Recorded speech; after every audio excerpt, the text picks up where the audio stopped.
Chapter 11, Going the Distance.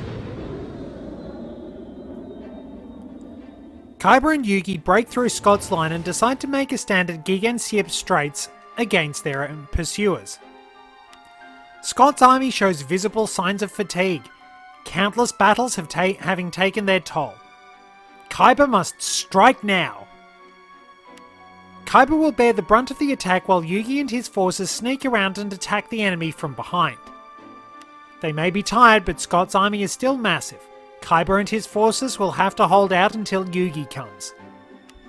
Red 2 standing by, all 4 lit and in the green. Welcome back to YuGiOh the Falsebound Kingdom. And we have another dead marshal. We have to drag around Mokuba's lifeless corpse with us. He'll be back eventually. I mean, in all fairness, this sort of thing happens a lot for him. I mean, if he winds up getting kidnapped one more time, then he winds up getting a free coffee and dinner. He's got that many little stars on his card. But let's see, I'm going to give these two a rest. Mokuba's team is now out of commission. I won't use him, but I will take these two. Rex's team is really in need of some oomph, but we should be able to do alright with them. His team's going to be able to soak up plenty of attacks in due time, but it's just kind of unfortunate that dragons don't get those power-ups. Nonetheless, he's going to be useful. We'll have Labyrinth Ruler help out as well because he didn't get to do much. Weevil is taking a little bit of a break. And we'll set up ready for the battle, ready to hold out, and presumably we will eventually find out that Mokuba is missing. You know, Kaiba really should have put a leash on him like he suggested.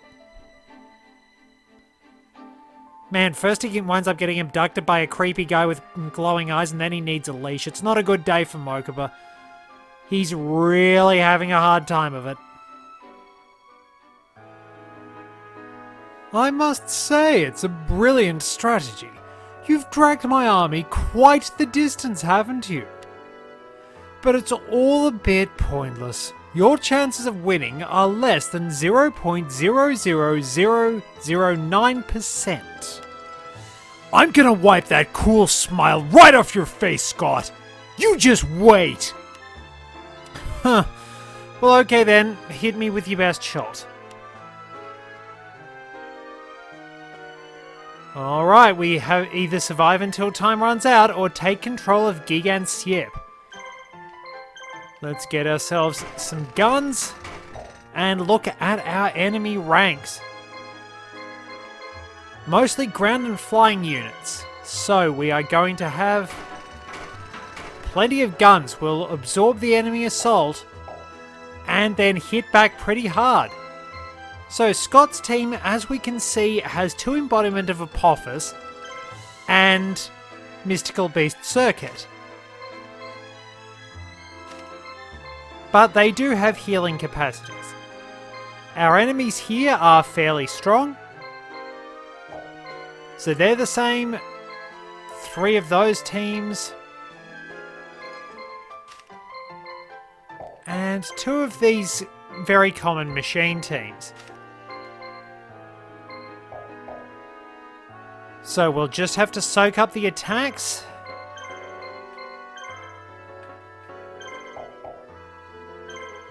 And really come in hard. It's going to be a bit of a rough one, but I think we should be fine.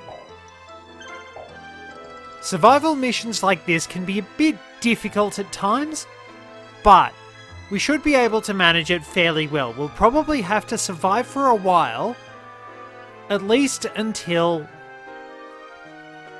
Yugi gets here in the main story, the first time around. Second time around, we can muscle our way through. We'll see which enemies are coming at us and be able to absorb the attack. So, who's leading the charge? That's Flame Cerberus.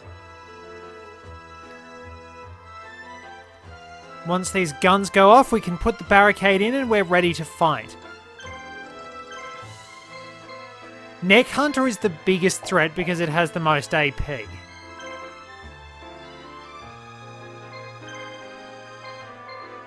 Let's set that barricade up and get ready to go.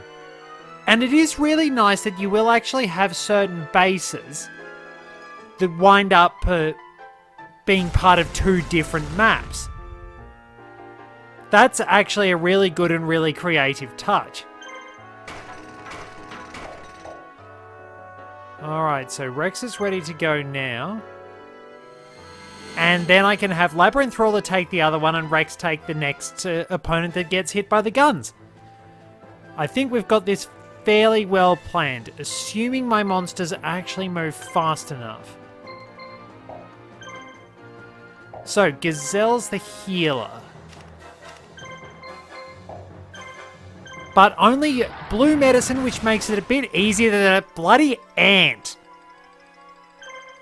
Oh, good. And there we are. So that'll put this team out of commission. But Neck Hunter's going to be fairly dangerous. Apart from the fact it misses, I think that kind of has to be a tempting fate counter. Flame Cerberus you don't actually have to worry about because its AP is terrible. It only winds up with 4.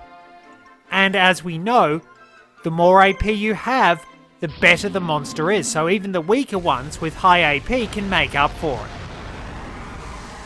But that really is kind of the strategy. Essentially, you've got to balance things out a bit. But sometimes you can wind up with that sort of sense of fake balance and things like that. Like, let's take all our classic racing games and things like that. You might think that the vehicles with the best top speed are the strongest hands down. Hey, more points for Rex. Well done, my man. So we're going to get a little more oomph, some more AP, and plenty of HP. Rex's monsters are going to be pretty tanky. Right, we'll put Labyrinth Ruler into the base. Have Rex sit on standby. And see where the next enemies go. But yeah, I always used to choose the fastest races in pretty much any racing game I went for. Because, well, you want to go as fast as possible, don't you? But that kind of backfired a bit on me because sometimes you'd choose the fast ones, but the handling was terrible. And that can be kind of a problem. In a lot of racing games, high speed is very good, but you also want maneuverability and better acceleration. Like, I'm playing Mario Kart DS again.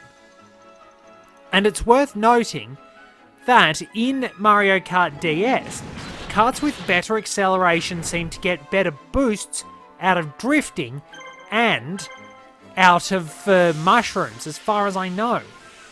And the vehicles that get better items wind up having slightly worse stats overall. So they can be pretty potent in some ways, but they'll also be at a bit of a disadvantage. Because of the way the game's major strategies go, i.e. snaking, you are a lot better off actually having vehicles with high acceleration in really high level play. There's not much point actually going for raw speed, especially since the crap acceleration means that in regular races, you're actually a lot worse off if you get hit by something on account of the fact you just aren't going to be able to recover quickly. Somebody like Yoshi in Mario Kart DS, who has high acceleration, is going to be able to get back into things really quickly, but somebody like Bowser won't. Now, Mario Kart DS was also the first time they actually showed the handling stat on screen, which was kind of a problem as far as I was concerned because previous games didn't have handling. They had something which approximated handling, but was really about as good as a shopping trolley. Because they ran on pretty much the same engine, Super Mario Kart and Mario Kart Super Circuit have awful floaty handling. It's actually a bit better, I will be honest, in Super Circuit. It's terrible absolutely terrible in Super Mario Kart. It's not great in Mario Kart 64 either, and in Double Dash, most of the game is absolutely brilliant, but the handling is still really crap and feels like the front of the vehicle will start turning, but it won't go anywhere. You'll try and then you'll wind up ripping the control stick the other way, just to try and get your kart turning out of the obstacle. Then the initial control input will actually start activating. You'll turn out of the way, then the other control input suddenly comes in and you'll wind up crashing. It's some really complicated thing that it doesn't feel like it's responding until all of a sudden both inputs happen, cancel each other out, and you crash into whatever it was you were trying to avoid in the first place, which is infuriating to no end. We're also going to get really good experience out of this. So the handling is terrible in Mario Kart Double Dash, but pretty much everything apart from the blue shell is absolutely gorgeous. It's a remarkably well done game. And I really wish they had more of those mechanics. Alright, Kaiba's ready to rumble. So Kaiba will take these machine teams, then Rex can take the next watch. We'll have another enemy to take care of in the base, and then we can battle Scott. But yeah, some things, it's not always good to go with just that straightforward approach of power means everything. Sometimes you do have to admit that the most powerful or the best on paper isn't always going to be the best in a certain situation. Like, we all know that a lot of the time, certainly in the early game of Fire Emblem, units that use swords are going to be very effective because you're facing a lot of grunts with axes. On the other hand, they're not going to be as effective as the game goes on because you're going to wind up facing a lot of lance-wielding enemies. It can be a very intricate balancing act. It's kind of the case in Fire Emblem Shadow Dragon. When the weapon triangle came in, sword users actually became a lot less helpful on account of the fact that so many enemies had lances. The original game actually didn't have a weapon triangle. Likewise, Gaiden does not have a weapon triangle, and Three Houses does not have a weapon triangle. So this can throw a few things off. It can change up how you fight, but you're not going to be used to the original way of battling. With that in mind, when they remade Shadow Dragon, it made Marth particularly useless, because while he got some extra levels, it didn't help, because at his absolute maximum stat caps were 25 in a game where the enemy capped out at 30, so on higher difficulties, unless he got really, really lucky, Medius was actually doubling him in the final boss fight. Everything except for luck capped at 20 in the original game, which meant that Marth was generally going to wind up pretty good and would be able to handle Medius pretty easily. It's a little weird. But yeah, you've got your Lord who's supposed to be particularly powerful, but they just wind up not being so because of the way the weird game mechanics wound up working. The fact that the weapon triangle and the abundance of lance users screwed everyone over gave a lot of hindrance to sword users. Sword users are common, they're effective, but... ooh... they really don't like Octoburst, so that tidal wave didn't make them happy. But most of the time, sword users actually wind up at a bit of a disadvantage because they can't actually attack from range without having to resort to magic weapons. I think it's only in Radiant Dawn that you really get physical long-range swords, not counting special weapons like Ragnar. Like, specialist sword users generally have to be really, really good. people like YuGiOh who can just dance around your enemies, avoid attacks, and will actually get pretty good strength. YuGiOh actually has the highest strength growth of any Myrmidon in the Game Boy Advance games, which is, I don't know, it's at about 40% or something like that, which should tell you how awkward it is. Well, there we go. Ah, stats up for Kaiba. Very good, very good. And more AP for Gaikateno Megami. Happy with that. So yeah, Kaiba's doing pretty well.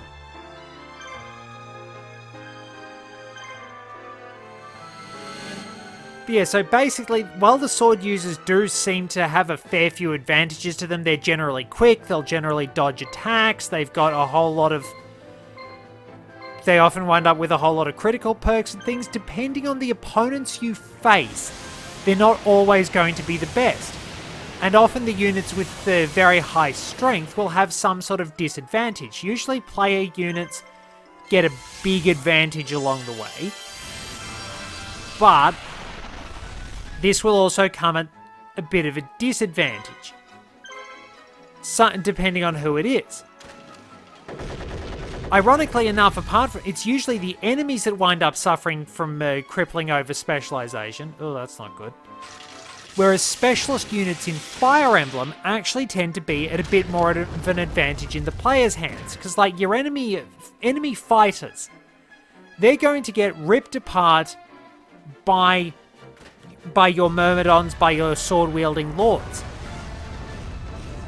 Your fighters are generally going to have very clear-cut strengths and weaknesses. They're generally going to have a good range of advantages. They'll have good HP, they'll have good strength generally, but you kind of want them to specialize. It's kind of weird because if they get a lot in the right stats, they'll be at a big advantage. Like, Hector is generally considered a lot better than Eliwood because Eliwood's a jack of all stats. The problem is that Eliwood's stat growths aren't always fantastic, and as a result, generalist units, ones with those balanced stat growths, can turn out really good or really bad depending on what the RNG feels like.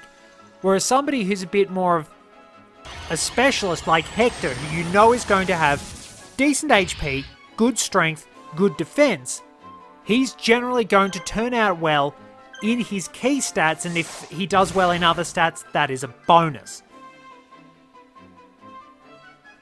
So that's really the only reason Eliwood is at such a disadvantage. Western fans also do tend to go for the manly characters and things like that, but Eliwood actually probably has a slightly deeper personality, especially when you compare it to much later material like Fire Emblem Heroes, where Hector's entire characterization is Armads. And not letting Roy anywhere near his daughter. But yeah, seriously, you will notice that stat growths have got a bit better over time, and some units can be really good, some of them will struggle a bit. I'll actually get some more experience into Rex.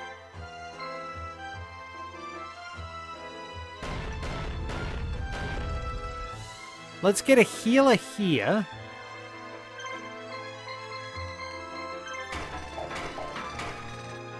And yeah, so Rex can take care of these enemies. He'll take care of that other dragon team, and then Labyrinth Ruler can free that other base. We'll fan out and get ready to take on our foes. They got any healers? So yeah, it's weird. Sometimes you want the specialists, sometimes you want the...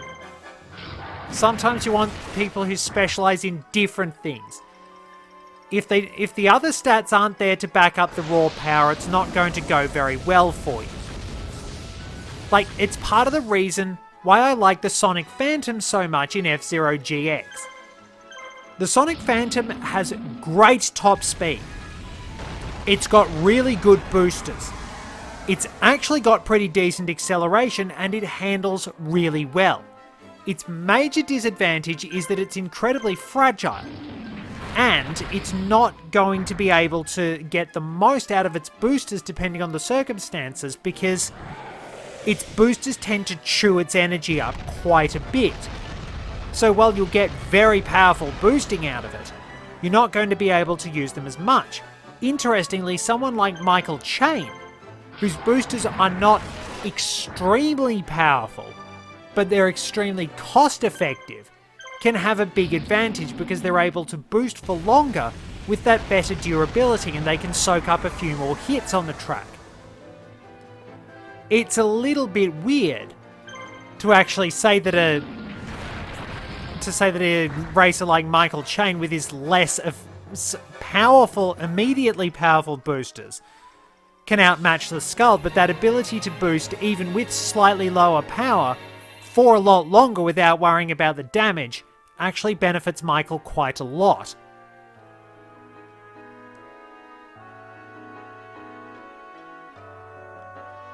A little unusual, but there you go. No fancy items here. They're coming in hot.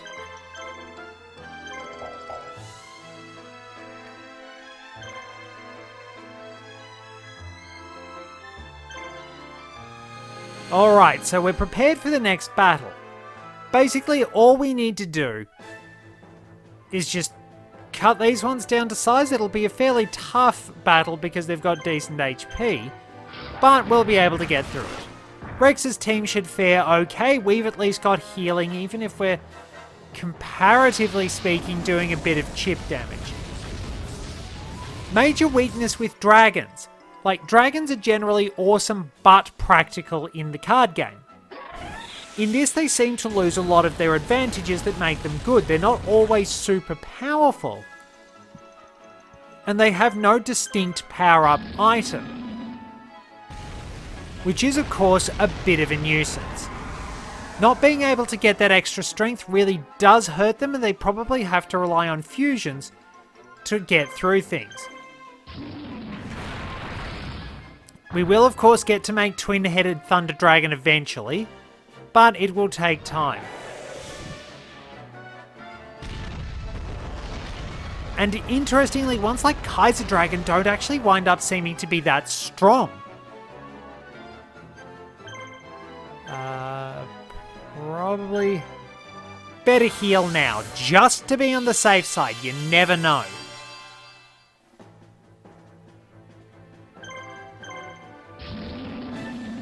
Oh, that's okay. See, it's a little weird, because, like, even though Kaiser Dragon has reasonably powerful stats on paper, it tends to be absolutely horrible. Whereas a monster like Man-Eater Bug in the hands of the right marshal can still build up to reasonable strength, and it will be able to do a lot more damage and heal its allies better over the course of a game on account of the fact it has more AP. But when you get those monsters that are reasonably powerful and do have good AP, those are some of the best to have. The ones that have power but not much AP are Jinzo is really terrible. Jinzo only gets 2, it starts with 2 AP and only gets 2 extra. But on the other hand, Labyrinth Tank. Labyrinth Tank has much better AP. It winds up with much better stats all round. And it's got the same attack. Like, in the card game, it's way less practical than Jinzo. But in this, it just winds up being so much better because of A, its stat growth, and B, its AP. So it's just, you really have to pick and choose what the best monsters will be. You've got to put a bit of time into everything to find out what they're going to be like, what sort of abilities they have. But some are very clearly going to be better than others, and what's good in the card game is not necessarily going to be good here. So what you'd normally specialize in, can wind up having trouble. It's just so strange.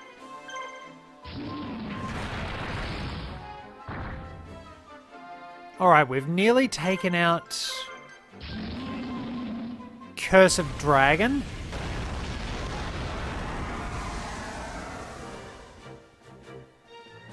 And let's see. Let me just check. So yeah, level 48. Look at that! Kaiser Dragon. Its base attack is, if I remember correctly, it's 2,000. No, wait, it's 2,300 base attack, I believe. Parrot Dragon and Curse of Dragon have 2,000 base attack apiece in the card game. Kaiser Dragon is terrible!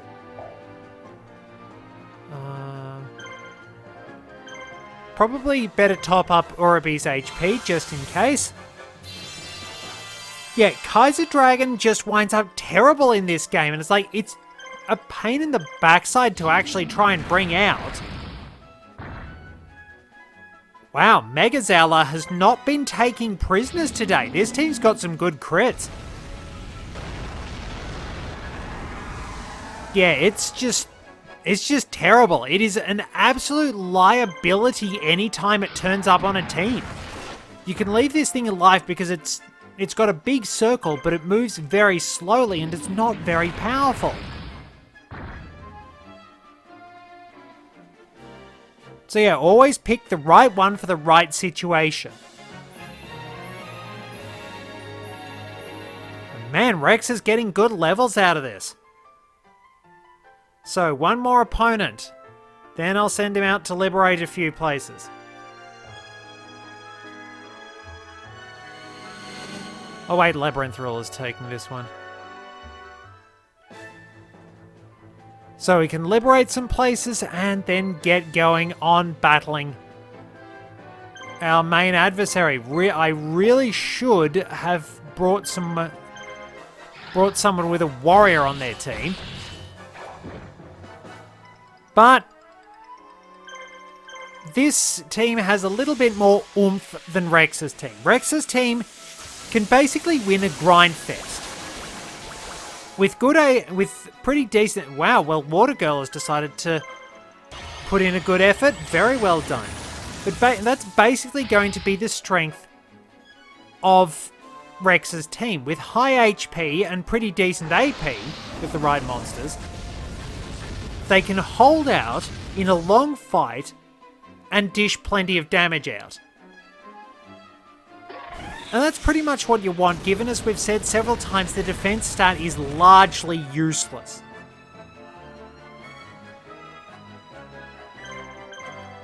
Well, Parrot Dragon's out of the fight very quickly.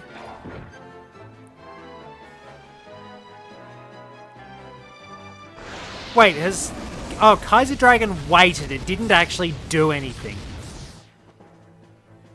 Also worth noting, we don't have any new monsters to find. Not in this chapter, not in the next one, unless we wind up getting something rather special. But we'll get around to that later. And Shadowfall nearly got its foot run over. Yeah, I think Labyrinth Tank just sort of clipped through it. So yeah, they don't like Labyrinth Tank.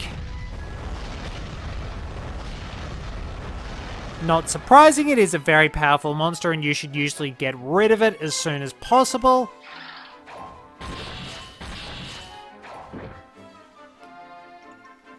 And yeah.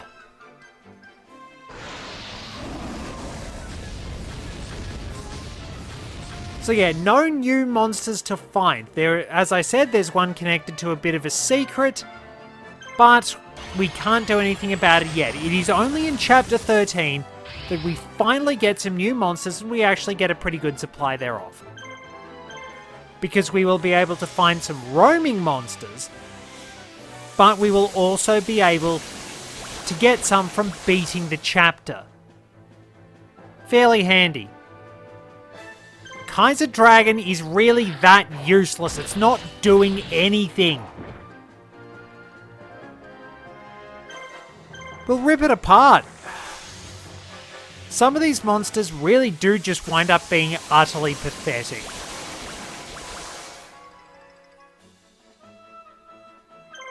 Labyrinth Tank might even finish it off.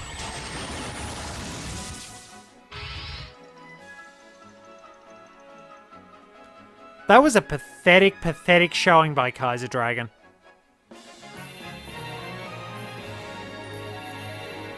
But a very good showing by Labyrinth Ruler. Very good results indeed. Good hustle, team. So now all we've got to do is liberate places. I'll stack in a couple of profiles and away we go. Umi made its international debut in Legend of Blue Eyes White Dragon and appeared twice more. In Japan, it debuted in the starter box and had a few more releases.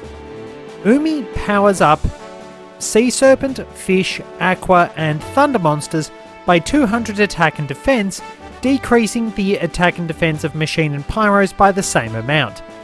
Umi is one of the better known field spells and has steadily developed a collection of monsters which gain benefits from having it active. Several other field spells, like a Legendary Ocean, are always treated as Umi and thus you can't mix and match. The Monster Maiden of the Aqua and Trap Forgotten Temple of the Deep also treat themselves as this card for extra support towards that broader archetype. No matter which form it takes across the game, Umi tends to make water decks very capable and efficient because of all those clever effects. Cannon Soldier made its international debut in Metal Raiders, reappearing here and there. In Japan, it debuted in Volume 6 and showed up with fairly similar frequency. While it's never directly stated, Cannon Soldier appears to work for Machine King's army if various card artworks are anything to go by. It has been seen operating heavy artillery and providing covering fire for the King's soldiers, although it's implied to be a bad shot sometimes. Cannon Soldier's damage dealing effect has actually proved surprisingly useful for several swarming decks. I believe it was even connected to some first turn kills, so while it doesn't look like much, it actually can be rather practical and very dangerous in the right hands. It's also shown that this monster operates Cannon Soldier Mark II from the inside. Come on! I'm right here! Let me show you once and for all that I am the law!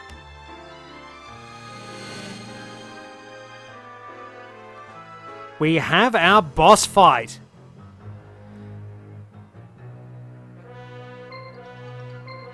Team's still a bit dented, but I think we can make this work.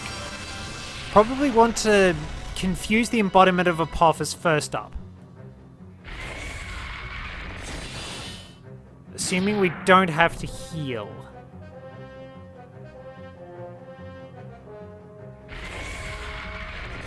So we've got 2 monsters damaged.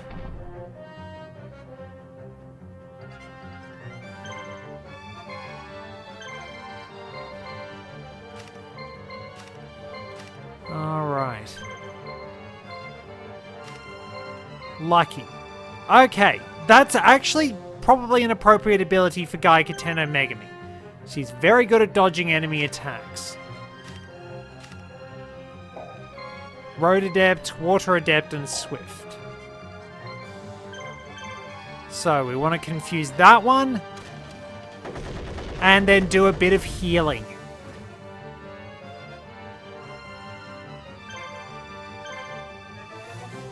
Keep myself topped up and things should be fine from here on in. These are all spirit monsters as far as I know, as embodiment of Apophis, a warrior. So it depends. When you face Circuit at higher levels than this, it can wind up attacking you and maybe a couple of times and then wasting its power on its special. Yeah, they're all spirits.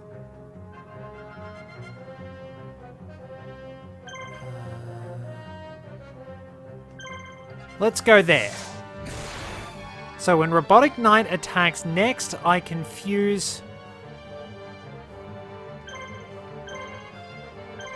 I'll heal Gaiaten no Megami, confuse the other healer, because otherwise this can be a very, very long and annoying battle.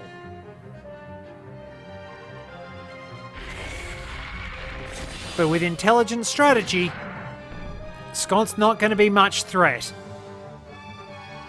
Just depends on when I actually get to move, is all.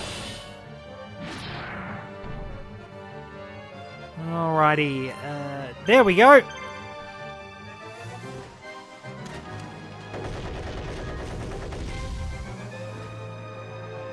Alright, now we can just hammer them.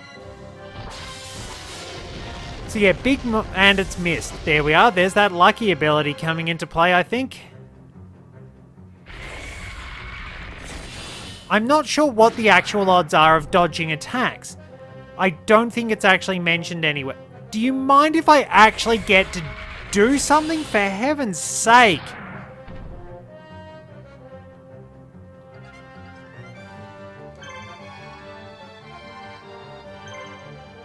So I don't want to wait. I want to try and knock those two out at the same time using Octoburster, because it should be Octoburster's turn next.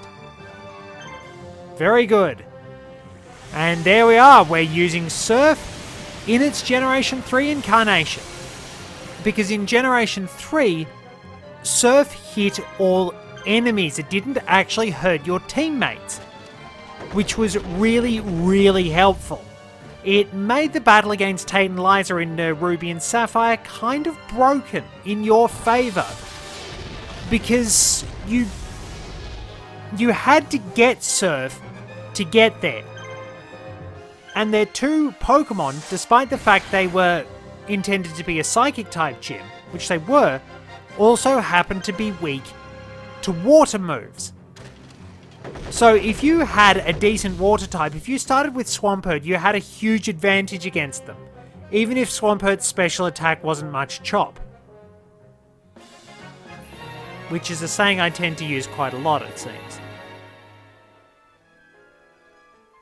There we go, the battle is over.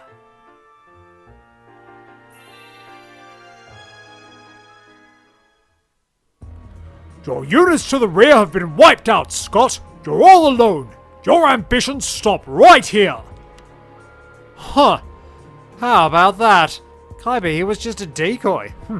Not bad, kids. Not bad at all. You're awfully calm for someone that's about to get beaten. You're the one that's all alone now.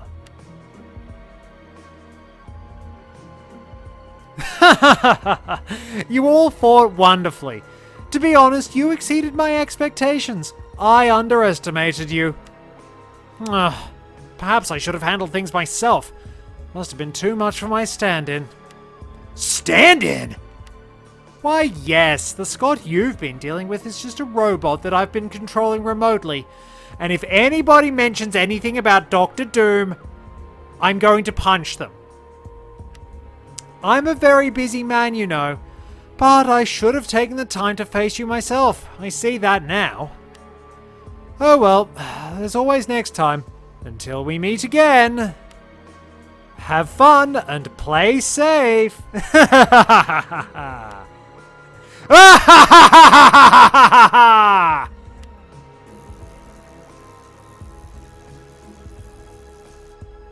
He's gone. So there we are, we have wound up facing the classic actually just a Doombot trope, and Kaiba still hasn't actually noticed that Mokuba is missing. Well, I suppose that really tells us a lot about Kaiba's priorities. We're still dragging around Martha's carcass, or at least what's left of it, but we haven't noticed anything about Mokuba. Really does need to keep him somewhere close by and not let him out of sight. Gets kidnapped constantly. Anyway, we can move on to the next chapter. Thank you very much for joining me. Till next time, this is Red 2, returning to base.